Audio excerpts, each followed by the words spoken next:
Cervantes, esse é o tema do programa de hoje. Estamos de volta para mais um bloco para discutir sobre o assunto. Incursões no universo jurídico não são estranhas à obra de Cervantes, como se pode notar, por exemplo, em Dom Quixote. O autor, inclusive, passou períodos preso.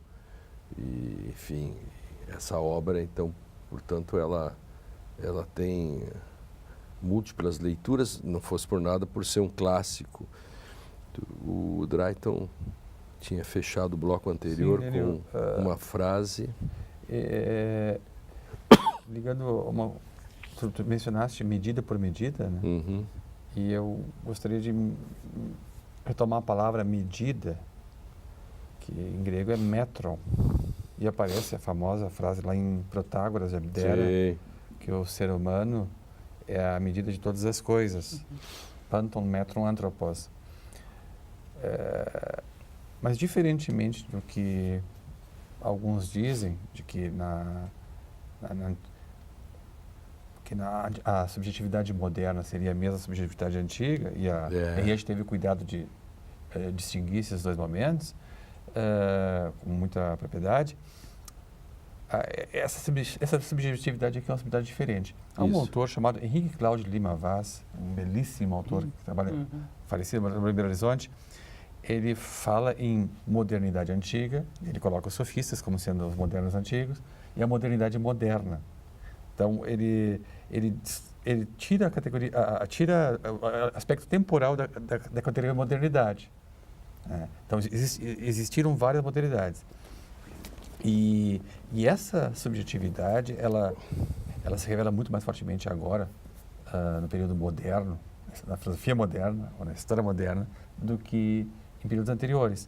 Então, agora, a medida não vai ser mais, para usar uma palavra que o André usou antes, a natureza, as coisas não serão mais a medida. O próprio corpo. O próprio corpo. Medir tudo em palmos, em braços, pés, boca da noite, usar todo o palavreado que vem desse... O homem como medir todas as coisas e nem a natureza mais, né, também. Portanto, aqui Descartes, que é contemporâneo, vamos dizer assim, a primeira certeza que se chega não é a existência do corpo, é a existência do pensamento, até o corpo. Isso aparece em Cervantes e especificamente aqui no Dom Quixote. Essa tensão entre ideal e real, entre sonho e realidade. Porque a realidade agora nele é construção. E aí aparece isso que tu disseste do Thomas Hobbes, né? Auctoritas, é a autoridade que tem agora a primazia e não a veritas, né? A verdade. Porque a verdade é entendida de modo objetivo, veritas, porque a autoridade é o elemento subjetivo. Então, essa que tem o papel preponderante, né? Essa que faz lei e não uma ordem natural. Jonathan Swift, quando vai escrever até foi a Henriette levantou aquela vez aqui o problema. 1748, né, que ele escreve, já depois, mas o auctoritas non veritat facem legem, ou auctoritas facem legem non veritat, quer dizer que a lei feita para quebrar os ovos, de um lado, ela tem como motivo o príncipe Nico, o príncipe lá que cortou o dedo. Filho do monarca que cortou. Filho do monarca, quer dizer, você muda toda uma lei, porque ele tem poder, isso, cortar o dedo do príncipe não é fonte, mas o poder do rei é. Então, quem faz a lei é auctoritas, e não a verdade acerca da necessidade ou não de proteger os dedos dos príncipes de um reino. Agora, veja como ele também, o Swift, é um moderno nesse sentido, estabelecendo a lei como interdição. Puxando para o Quixote, a injustiça dessa lei é mais dolorosa, é mais sofrida a injustiça dessa lei posta por quem tem autoridade do que uma lei que é divina, Drayton. Porque daí eu posso ter noção de destino, tem essa noção, né, de uma, ou na concepção judaico-cristã de uma providência, então eu posso me entregar. Agora, se eu construir algo que vai ser prejudicial para mim mesmo... Exato. Então, eu sou culpado, Claro, mas com a modernidade eu começo a sofrer também. Claro, também. Alguns falam... Angústia depois, mais O tarde. professor Flickinger, que esteve aqui com o teu convite, um programa especial, Hans-Georg Flickinger, ele fala do tal de peso da liberdade, Last der Freiheit, uma expressão em alemão.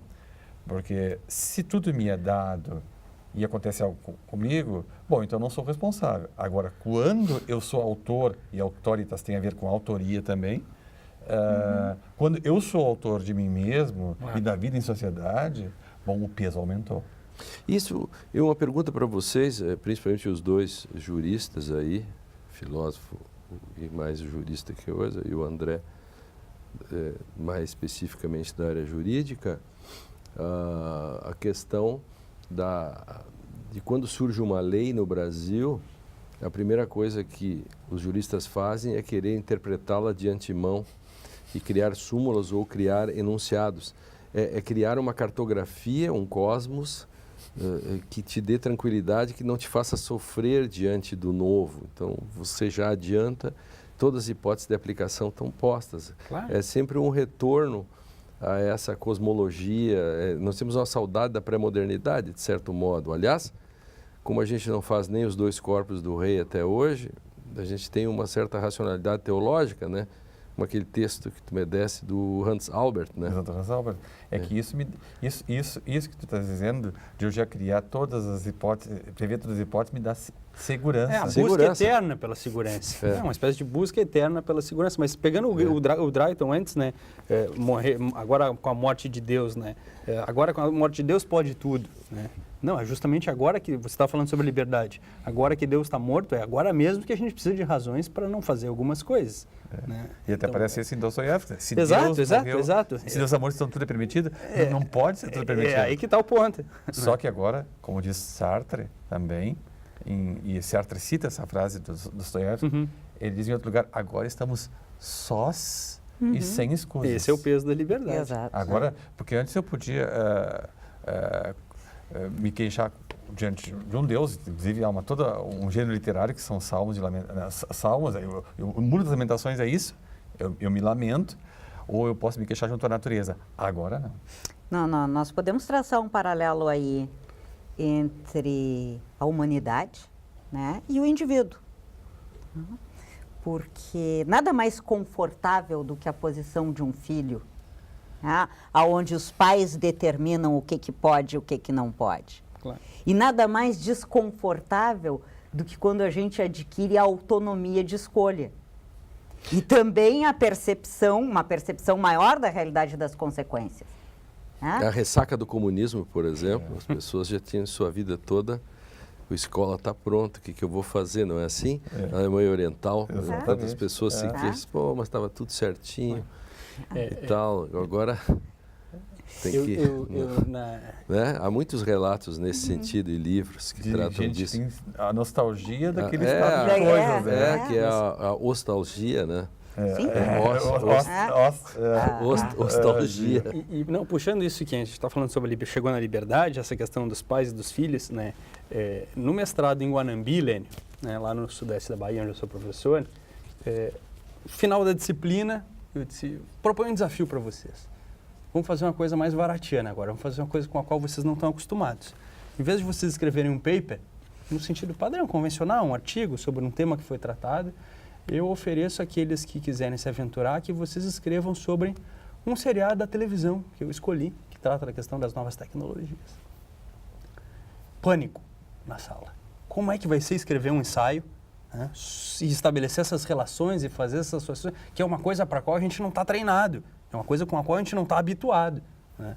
A maior parte da turma topou o desafio e os resultados foram bastante positivos. Mas a sua pergunta era a questão da segurança, né? Como quando sai daquilo que está minimamente previsto, a gente, sobretudo no direito, isso pode ser um grande problema. Então, escrever livremente sobre um tema, né, e relacionar com o direito foi muito mais difícil, né, para os mestrandos do que fazer aquilo para fazer uma petição, fazer um recurso, ou fazer uma sentença, ou fazer um comentário sobre isso, ou sobre a jurisprudência, que é uma coisa para a qual a gente está... Falar em Don Quixote e lá o Guanambi, Guanambi é bem isso, que é bem no meio do sertão. Eu quero homenagear o Gel Esse é o primeiro curso, o primeiro mestrado em Direito das regiões do interior, das regiões norte e nordeste do Brasil.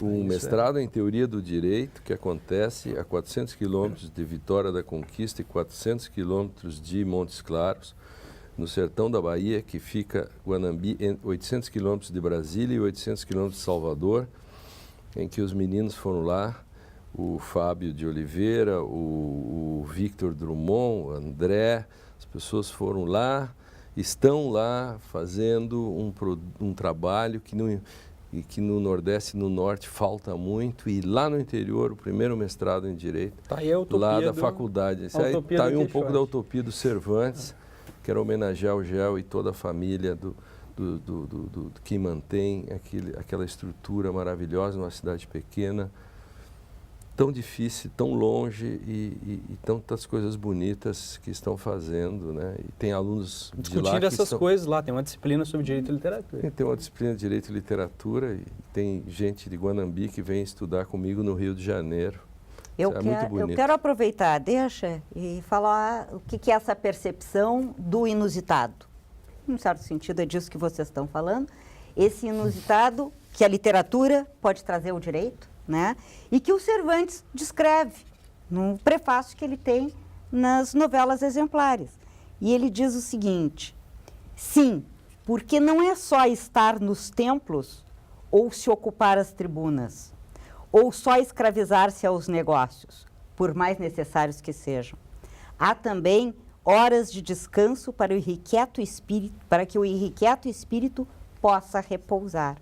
Para isso, fazem-se as alamedas, procuram-se as fontes, aterram-se as encostas e cultivam-se, de maneira curiosa, os jardins. Por isso se faz literatura. Que genial. E, num certo sentido, é por isso que nós trabalhamos com direito e literatura. Exatamente.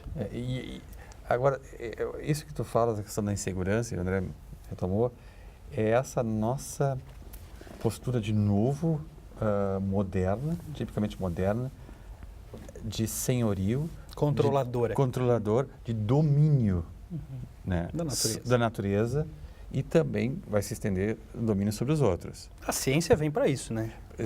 Uma espécie de domestificação. E aí, só que o real, expresso de diversas formas, ele não se deixa domesticar. Ele sempre escapa ao nosso controle.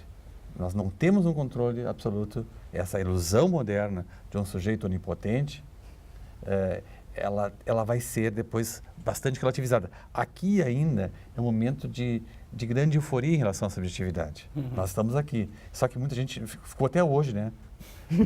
Eufórico com a subjetividade e achando que a subjetividade é absoluta. Não conheceu os abalos da subjetividade que acontecem em Marx, Nietzsche e Freud, que são os chamados mestres da suspeita. Né? Então, claro. Há pessoas que até hoje acham que essa subjetividade ela é transluzente e totalmente senhora de si. Né?